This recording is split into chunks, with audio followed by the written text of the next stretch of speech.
मूलभूत अवधारणाएं, some basic concept of chemistry. तो इसमें सबसे पहले हम देखते हैं बेसिक कंसेप्ट ऑफ केमिस्ट्री में भाग क्या है। इसका सबसे पहला भाग होता है पदार्थ, यानी पदार्थ जो हुआ करता है हमारा, जिसे हम कहते हैं द्रव्य, और द्रव्य को हम कहते हैं अंग्रेजी में मैटर। ये द्रव्य जो है इसको हम बांटते हैं दो भागों में। पहला भाग होता है आपका भौतिक अवस्थाओं में और दूसरा भाग आपका है रासायनिक अवस्थाओं में। तो हम सबसे पहले बात करते हैं भौतिक अवस्थाओं की। भौतिक अवस्थाएं और दूसरा आपका है रासायनिक अवस्थाएं।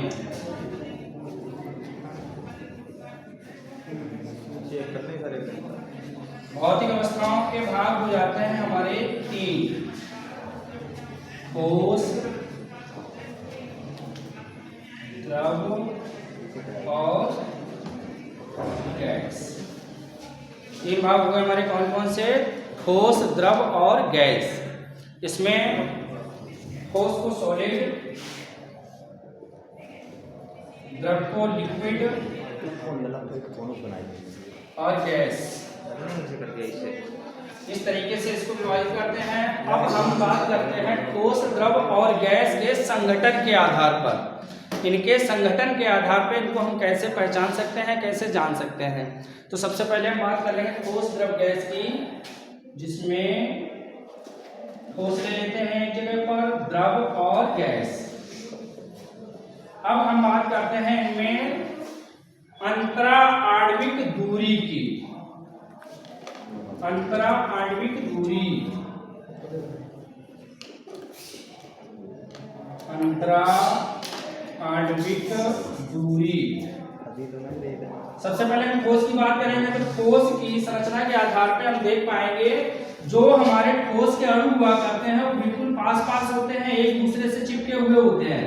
और यह जो अणु हुआ करते हैं इनके बीच की दूरी जो होती है कैसी होगी? आपस में एक दूसरे से चिपके हुए होंगे। इनकी दूरी जो बीच की होगी बिल्कुल नगण्य होगी, यानी दूरी क्या कह सकते हैं? दूरी इसकी जीरो होगी, नगण्य होगी, न के बराबर होगी, यानी न्यूनतम होगी। अब हम बात करेंगे द्रव की। तो द्रव में क्या होता है? द्रव में ठोस की अपेक्षा इनके अणुओं की दूरी जो होती है वो थोड़ी ज्यादा होती है।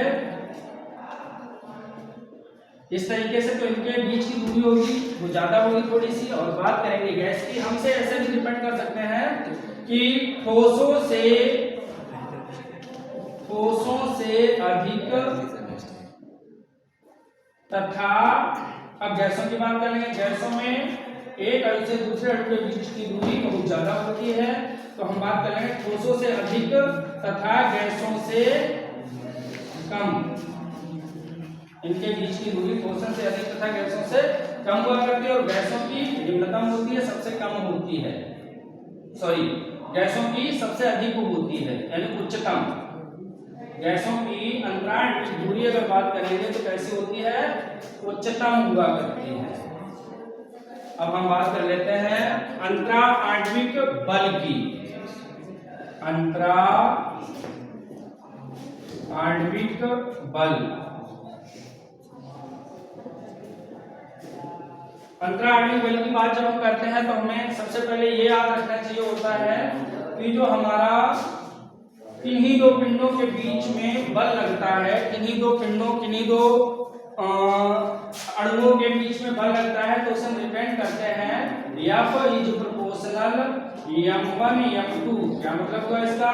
इस ब्रह्मांड में कोई दो पिंड या कोई दो अणु या कोई दो कण, उनके बीच की दूरी यदि हम कैपिटल R ले लें, उन दोनों पिंडों या कणों या अणुओं का द्रव्यमान m1 और m2 ले लें, तो इसके आधार पर हम F is proportional m1 m2 माने उन दोनों पिंडों या उन दोनों कणों के द्रव्यमानों के गुणनफल के अनुक्रमानुपाती तथा उन दोनों पिंडों के या उन दोनों कणों के बीच की दूरी के वर्ग के विरुद्ध क्रमानुपाती हुआ करता है। अब इन दोनों समीकरणों को मेंशन कर ले तो हमारा आ जाएगा F is proportional m1 m2 upon capital R square. यहाँ पे आप देख पा रहे होंगे जहां तक F इज प्रोपोर्शनल, जब कभी भी हम इज प्रोपोर्शनल को हटाते हैं, इस जगह पे बराबर का चिन्ह लाते हैं, तो हम लिख सकते हैं F इज जब इसे हटाते हैं तो हम एक कांस्टेंट लाते हैं, जो यहाँ पे मैंने कह दिया है कैपिटल जी। ये कैपिटल जी क्या कहलाता है? इस कैपिटल जी को कहते हैं गुरुत्वाकर्षण नियतांक। गुरुत्वाकर्षण नियतांक। अब ये हो गया हमारा, बाद में क्या लिखा है m1 m2 अपान कैपिटल R स्क्वायर। अब यहाँ पे यदि हम देखें ये g कांस्टेंट हमारा है, कोई मतलब नहीं। अब m1 m2 बात करते हैं हम ठोस द्रव गैस की, तो m1 m2 क्या है? दो कणों के द्रव्यमान। और मैंने क्या कह दिया है, ये दोनों कैसे हो जाए? मान लें हम अगर ये दोनों बराबर है मेरे हर जगह पर, ठोस के लिए भी m1 m2 वही रहेगा द्रव्यमान, गैस के लिए भी वही रहेगा और द्रव के लिए भी।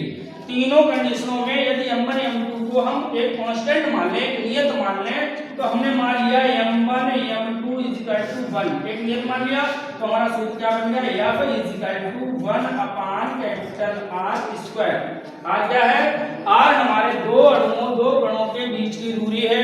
ठोसों के लिए सबसे पहले बात करेंगे अगर हम, तो ठोसों में दूरी कैसी थी? न्यूनतम थी, कम से कम थी। तो क्या किया मैंने? ठोस की जब हम R को रखेंगे और हम एक कांस्टेंट में भाग देंगे, एक नियत राशि हमारे पास है उसमें भाग देंगे, तो क्या आएगा हमारे पास? तो हमारे पास अधिकतम बल लगेगा। तो यहाँ पे देख सकते हैं अंतराण्विक बल जो होगा ठोसों में कैसा होगा? उच्चतम होगा, अधिकतम होगा। बात समझ में आई? अब हम बात कर लेते हैं द्रवों के लिए।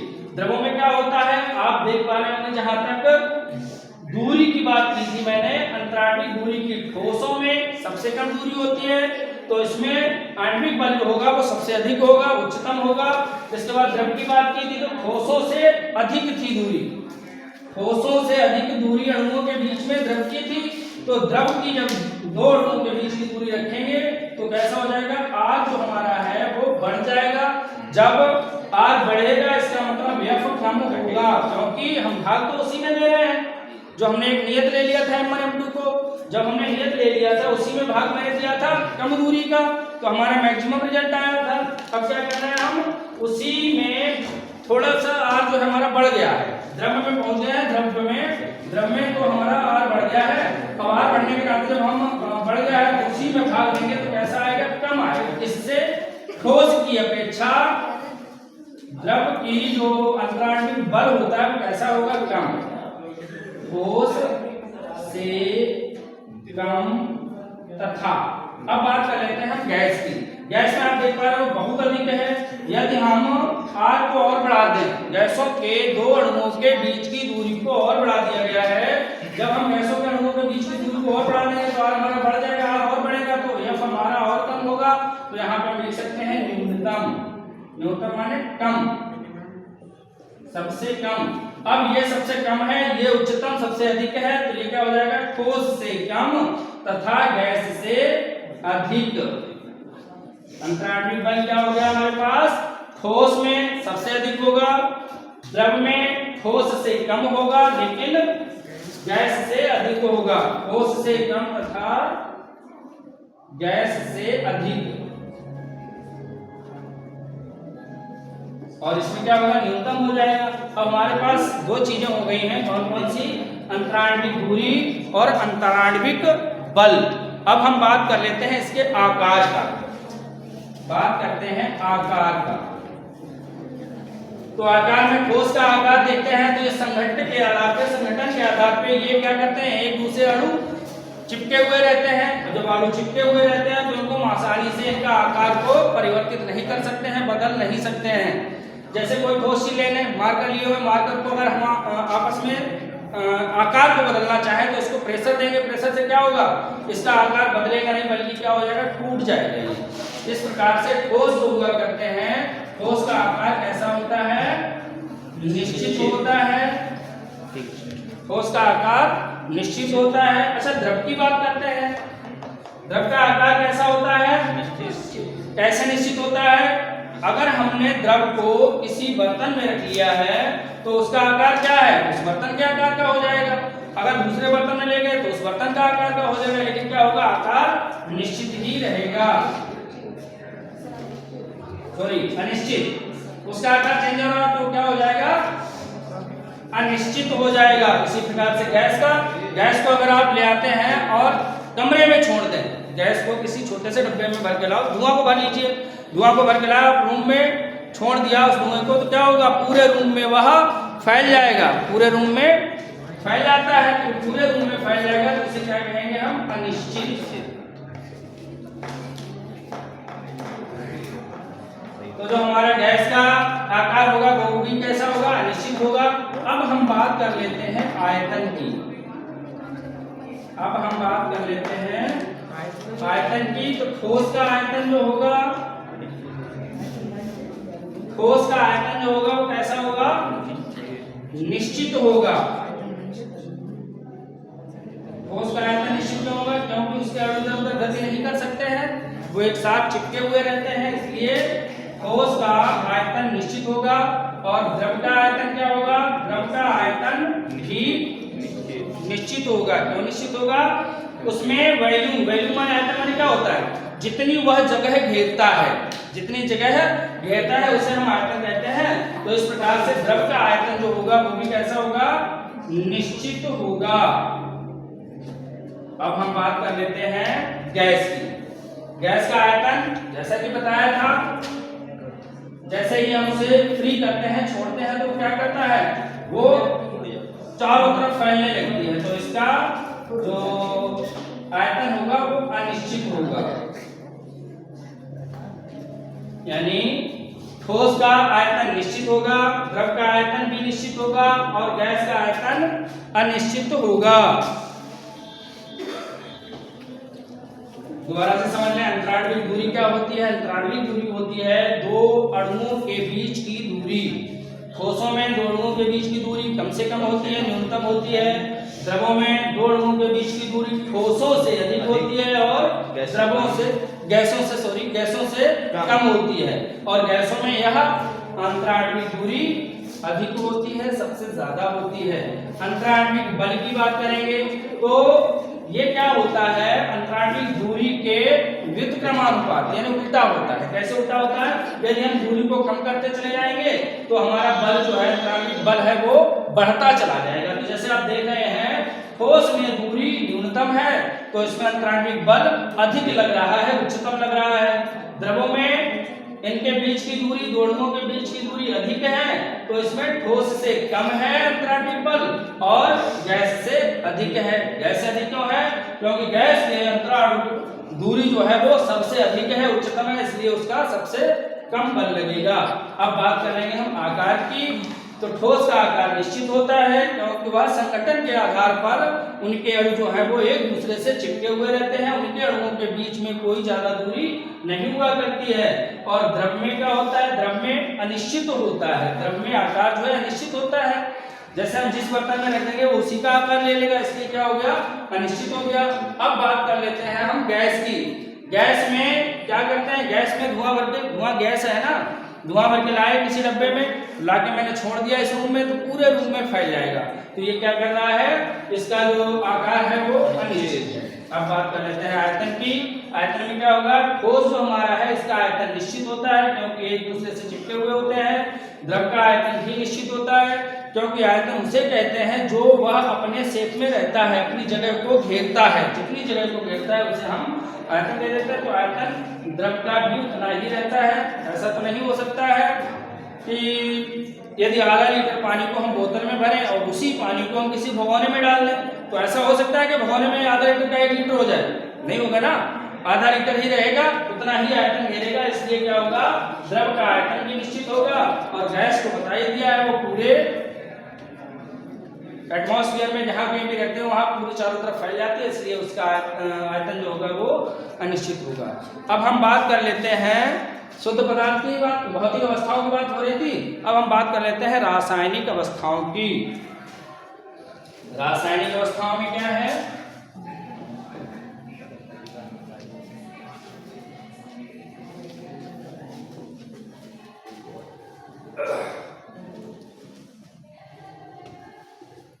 रासायनिक अवस्थाएं। रासायनिक अवस्थाएं जो है ये भी 2 प्रकार की होती हैं। कौन कौन सी हैं, इन्हें हम शुद्ध पदार्थ और मिश्रण कहते हैं। एक तो कह दिया मैंने शुद्ध पदार्थ और दूसरा कह दिया मिश्रण। जो शुद्ध पदार्थ होते हैं इनको भी दो भागों में बांटा जा सकता है, एक को कहते हैं तत्व और दूसरे को कह सकते हैं यौगिक।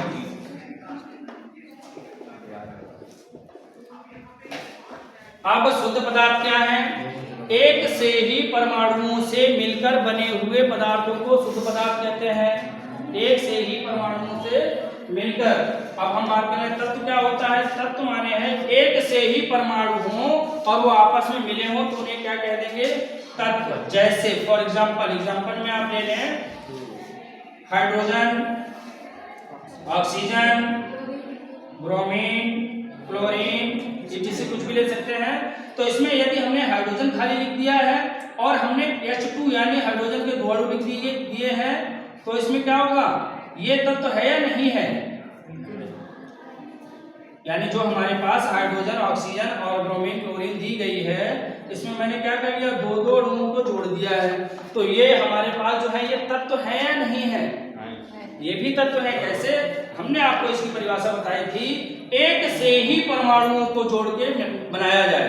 तो इनके परमाणु एक से ही है, एक हाइड्रोजन, दो हाइड्रोजन। यहाँ पे ऐसे लिख सकते हैं, एक हाइड्रोजन है, ये दूसरे हाइड्रोजन से जुड़ा हुआ है तो ये दो हाइड्रोजन हो गए। इसी प्रकार से दो ऑक्सीजन हो गए, दो ब्रोमीन हो गए, दो क्लोरीन हो गए। अब हम बात कर रहे हैं यौगिक की। यौगिक का क्या होता है? यौगिक भिन्न भिन्न तत्वों के परमाणुओं के एक निश्चित अनुपात में मिले होने को यौगिक कहते हैं। परिभाषा लिखना चाहिए, इसके लिख रहे हैं भिन्न भिन्न तत्वों के परमाणुओं का एक निश्चित अनुपात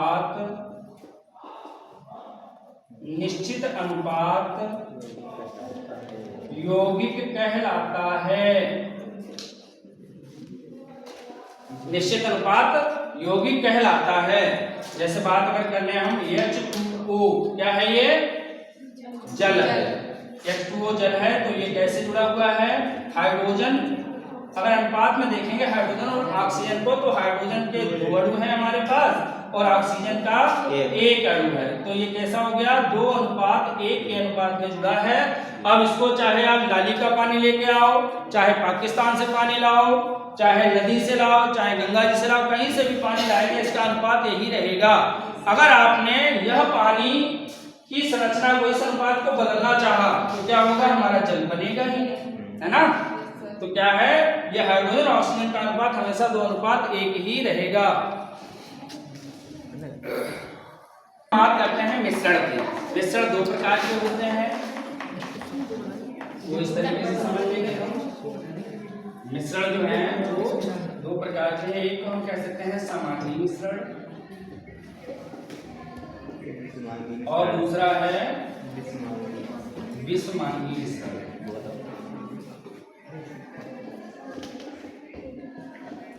समांगी मिश्रण क्या होता है? ऐसा मिश्रण जिसके सारे अंग समान हों। फॉर एग्जाम्पल अगर हम ले लें चीनी, शक्कर, नमक और पानी को लेकर, नमक और पानी को लेकर पानी में नमक को घोलना है अच्छे तरीके से। घोलने के बाद में क्या होगा? यह जो नमक पानी का घोल बना है, मिश्रण बना है, इसको चाहे आप ऊपर से चखें, चाहे आप बीच से चखें, चाहे आप नीचे से चखें, चाहे आप ऊपर वाले भाग के अणुओं की संख्या देखें, एकांक आयतन जो आपने लिया है, चाहे आप बीच वाले का देखें, इस तरीके से देख लें। इसमें इसमें नमक और पानी को घोल रखा है। इसमें चाहे तो यहाँ का आयतन देख लें, यहाँ का आयतन, यहाँ विभिन्न आयतनों में अणुओं की संख्या को देख लें, या आप क्या करें? इसको टेस्ट करके देखें। चाहे ऊपर वाले भाग को टेस्ट करें, चाहे बीच वाले भाग को टेस्ट करें, चाहे नीचे वाले भाग को टेस्ट करें, तीनों जगह का टेस्ट समान ही रहेगा। तीनों जगह का टेस्ट कैसा होगा? समान ही रहेगा। तो ऐसा विलयन जो बनता है, ऐसा मिश्रण जो बनता है वो समांगी मिश्रण कहलाता है। अब बात कर लेते हैं विषमांगी मिश्रण की। विषमांगी मिश्रण में ले लो मिट्टी और पानी। अब इसमें देखते हैं, अगर मैंने क्या किया, इसमें मिट्टी घोल दी, पानी में क्या कर लिया? मिट्टी को घोल दिया। अब यहाँ पर अगर आप देखते हैं थोड़ी देर के लिए अगर रख दें तो इसमें बड़े अणु जो होंगे जिनका द्रव्यमान अधिक होगा, जिनमें भार ज्यादा होगा, वो नीचे तलहटी में बैठ जाएंगे, वो नीचे की ओर बैठ जाएंगे। और जिनका इन बड़े वाले अणुओं से थोड़ा सा कम होगा वो बीच में बने रहेंगे, और बहुत ज्यादा हल्के जो अणु होंगे हमारे वो सतह के आसपास बने रहेंगे। लेकिन जब हम इस विलयन को, इस मिश्रण को देखेंगे तो कैसा दिखाई पड़ेगा, मुझे धूमिल सा दिखाई पड़ेगा, धुंधला सा दिखाई पड़ेगा। तो इसमें क्या है, इसमें हर जगह पर बिस्मांगी मिश्रण में हर जगह पर समान अंग नहीं है, यानी समान समान हर जगह का आयतन ले लें, 3 जगह का, उनमें अणुओं की संख्या देखें तो कम ज्यादा होगी, उनके द्रव्यमानों में भी कमी होगी या ज्यादा होंगे। इस तरीके से ये मिट्टी और जल का जो बनेगा ये क्या कहलाएगा, विषमांगी मिश्रण कहलाएगा। तो आप लोगों ने समझ लिया क्या क्या, समांगी मिश्रण और विषमांगी मिश्रण। अब हम बात करते हैं द्रव्यमान संरक्षण का नियम। द्रव्यमान संरक्षण का नियम जो है ये किसने दिया था, ये नियम दिया था लेवासियर, जिन्हें हम लेवोजियर भी कहते हैं। तो ये नियम जो है ये एक, इसे हम अविनाशिता का नियम भी कहते हैं, द्रव्य अविनाशिता का नियम। इसमें क्या होता है, जैसे कि आप लोगों ने पढ़ा होगा पिछली कक्षाओं में ऊर्जा संरक्षण का नियम, उसमें क्या दिया गया था, ना ही ऊर्जा को हम उत्पन्न कर सकते हैं और ना ही ऊर्जा को हम नष्ट कर सकते हैं, बस एक प्रकार की ऊर्जा को दूसरी प्रकार की ऊर्जा में रूपांतरित कर सकते हैं, बदल सकते हैं। बिल्कुल सेम वही कंडीशन है इसकी भी। क्या कंडीशन है इसकी, ना ही हम द्रव्यमान को उत्पन्न कर सकते हैं यानी बना सकते हैं, और ना ही द्रव्यमान को हम नष्ट कर सकते हैं। तो इसमें कह सकते हैं ऊर्जा संरक्षण का नियम, ऊर्जा संरक्षण का नियम। इसे और क्या कहते हैं, सॉरी, द्रव्यमान संरक्षण का नियम, द्रव्यमान संरक्षण का नियम। इसे और क्या कहते हैं, अविनाशिता का नियम, द्रव्यमान अविनाशिता का नियम। अगर हम इसको समझना चाहें तो कैसे समझ सकते हैं, जैसे कि द्रव्यमान है कोई, अगर उसको हम रिएक्ट करवाएं, रिएक्शन करवाएं, तो जितना द्रव्यमान हमारा रिएक्शन से पहले था यानी अभिकारक में था, अभिकारक को ले और क्या बनाए, उससे उत्पाद बनाए, अभिकारक लेके उत्पाद बनाए, तो जितना द्रव्यमान हमारा लेफ्ट हैंड साइड में होगा उतना ही द्रव्यमान राइट हैंड साइड में होना चाहिए। यानी इसे कहते हैं हम प्रोडक्ट, रिएक्टेंट, रिएक्टेंट आर से रिप्रेजेंट कर लेते हैं, प्रोडक्ट उत्पाद को पी से रिप्रेजेंट कर लेते हैं। इस तरीके से समझेंगे। तो सबसे पहले हम बात करें, हमने कोई उत्पाद लिए, रिएक्टेंट लिए 2, ए और बी। अब इसको क्या किया मैंने, इसको मैंने रिएक्शन करवाई, रिएक्शन करवाने के बाद में क्या होता है हमारे पास, मिल गया सी और डी। अगर मेरा इसका द्रव्यमान था वो कितना था, 100 ग्राम था। अब रिएक्शन के बाद में कितना होना चाहिए, 100 ग्राम ही होना चाहिए। क्यों होना चाहिए, क्योंकि द्रव्यमान अविनाशिता का नियम यही कहता है, ना ही द्रव्यमान को हम खत्म कर सकते हैं, नष्ट कर सकते हैं, और ना ही द्रव्यमान को हम उत्पन्न कर सकते हैं। क्या कर सकते हैं, उसको रूपांतरित कर सकते हैं, बदल सकते हैं। कैसे, ये तो हो गया आपका एक एग्जांपल। दूसरा एग्जांपल समझे, अगर आपका कोई भी रिएक्टेंट है A + B, जिसका वजन है आपके पास, वेट है 100 ग्राम, ठीक है। अब इसने क्या किया, रिएक्शन की, लेकिन रिएक्शन करने के बाद में C + D जो बनाया है वो आपका बनाया है सिर्फ 80 ग्राम। कितना बनाया, 80। अब ये 20 ग्राम कहाँ चला गया, 80 ग्राम जो बन गया है तो 20 ग्राम बचेगा ना वाला, जो 20 ग्राम बचेगा इसको हम कह देंगे अवशेष। क्या कह देंगे, अवशेष। तो यहाँ पे आप कह सकते हैं जो बचा हुआ है वो 20 ग्राम क्या है हमारे पास, अवशेष है। 20 ग्राम अवशेष के रूप में बच गया है, और यह 20 ग्राम जो बचा है यह अविनाशिता का नियम फॉलो करवाता है। अच्छा, ये अविनाशिता का नियम ऐसे नहीं लागू होगा, कैसे होगा, यदि हम ये कहें कोई भी रिएक्शन दे दी जाए वो आपको संतुलित रिएक्शन ना दी जाए, असंतुलित रिएक्शन हो, यदि संतुलित रिएक्शन है तो ये क्या करेगा, ये पूरा काम अपना नाश्ता वाला नहीं कर पाएगा। जैसे एक रिएक्शन कोई सी ले लो, ले लेते हैं रिएक्शन ले लीजिए Mg प्लस O2, क्या बनेगा भैया, MgO, क्या बना, MgO2 से MgO बना। लेकिन यहाँ पे हम देख पा रहे हैं यहाँ पे हमारा एक अणु है, यहाँ पर 2 है, लेकिन यहाँ पर सबके एक है।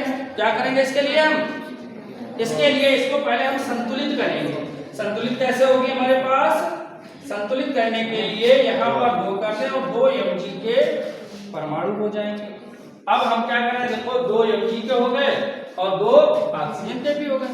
अब इसमें हम अगर द्रव्यमान संरक्षण का नियम लगाएं या द्रव्यमान अविनाशता का नियम लगाएं तो हम इसमें लगा सकते हैं और इस आधार पे हम इसे सिद्ध भी कर सकते हैं।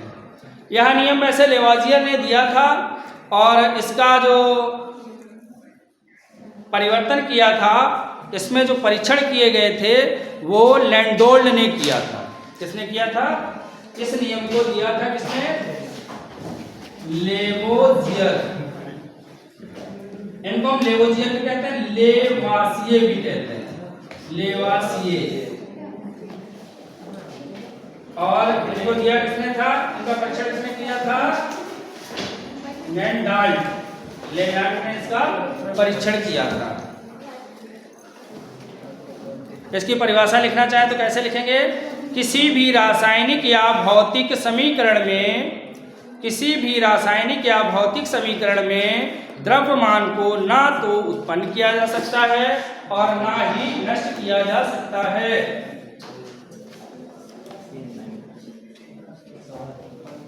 परिभाषा लिखिए इसकी,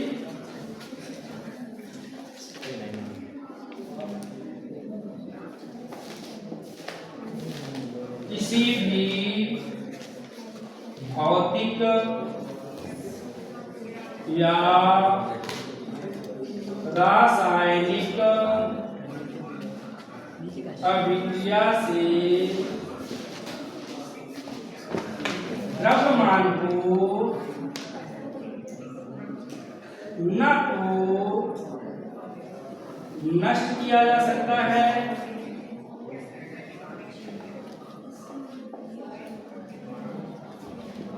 और ना ही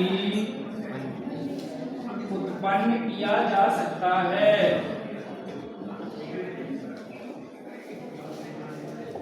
ये आपका हो गया द्रव्यमान संरक्षण का नियम, यानी द्रव्यमान को ना ही हम रासायनिक अपक्रिया ले लें या भौतिक अपक्रिया ले लें, उससे ना ही हम द्रव्यमान को नया बना सकते हैं और ना ही द्रव्यमान को नष्ट कर सकते हैं। किस तरीके से बताया था मैंने, वो एग्जाम्पल के रूप में बताया था जब मैंने कोई भी रिएक्टेंट लिया था A प्लस बी और उसको बाद में क्या बना लिया था, C प्लस डी बन गया था। अब यहाँ पे अगर हमारा वेट 100 ग्राम था तो हमारा प्रोडक्ट के पास भी 100 ग्राम पहुंचेगा। यदि ऐसा होता है तो हमारा द्रव्यमान संरक्षण का नियम सिद्ध हो जाता है। इसी प्रकार से हम करेंगे। और मैंने दूसरा एग्जाम्पल बताया था आपको, यदि हमारा जो रिएक्टेंट है A प्लस बी, तो उसमें अगर 100 ग्राम था लेकिन उसने क्या किया, जो हमारा प्रोडक्ट बनाया है वो C प्लस डी बनाया है सिर्फ 80 ग्राम, तो इसमें 20 ग्राम कहाँ गया, 20 ग्राम जो बचता है उसी को हम क्या कह देते हैं, अवशेष कह देते हैं। 20 ग्राम जो बचता है उसी को कह देते हैं अवशेष। तो अब देख सकते हैं अगर 100 ग्राम था, 20 ग्राम नहीं काम किया तो नहीं काम किया तो मैंने तरफ जोड़ दिया उसे, 80 धन 20 तो हो गया हमारा कितना, 100 उधर भी हो गया 100 इधर भी हो गया। और यदि हम बात करें द्रव्यमान संरक्षण के नियम के लिए, कोई भी एक टब ले लीजिए, इस टब में क्या करेंगे हम, एक परख नली को रख दीजिए। अब इस परख नली में क्या किया मैंने, इस परख नली में एक मैंने ले लिया अभिकारक, परख नली में क्या ले लिया, अभिकारक, जिसे कह दिया A। इस परख नली को इसमें मैंने टांग दिया और इसमें अभिकारक ले लिया A, और जो हमारा टब था उसमें ले लिया हमने दूसरा अभिकारक जिसे कह दिया B। ठीक है। अब इस पूरे को वेट कर लीजिए, वजन कर लीजिए। जब मैंने इसका वेट कर लिया है तब क्या होगा, मान लो इसका आ गया हमारे पास 200 ग्राम। कितना आ गया, 200 ग्राम। अब क्या करें, अब इस परख नली को इसी में पलट दीजिए, यानी रिएक्शन करवानी है मुझे। अब क्या किया मैंने, इस परख नली को इसी में पलट दिया। जो पलट दिया तब क्या हुआ, इन दोनों का जो भी मैटर था इसमें वो सब क्या हुआ, एक साथ मिल गया, रिएक्शन हो गई कोई न कोई। लेकिन फिर हम क्या करते हैं, इसको दोबारा वेट किया, दोबारा तौला, तब भी हमारे पास 200 ग्राम ही आएगा। क्या होगा, तब भी हमारा 200 ग्राम ही आएगा।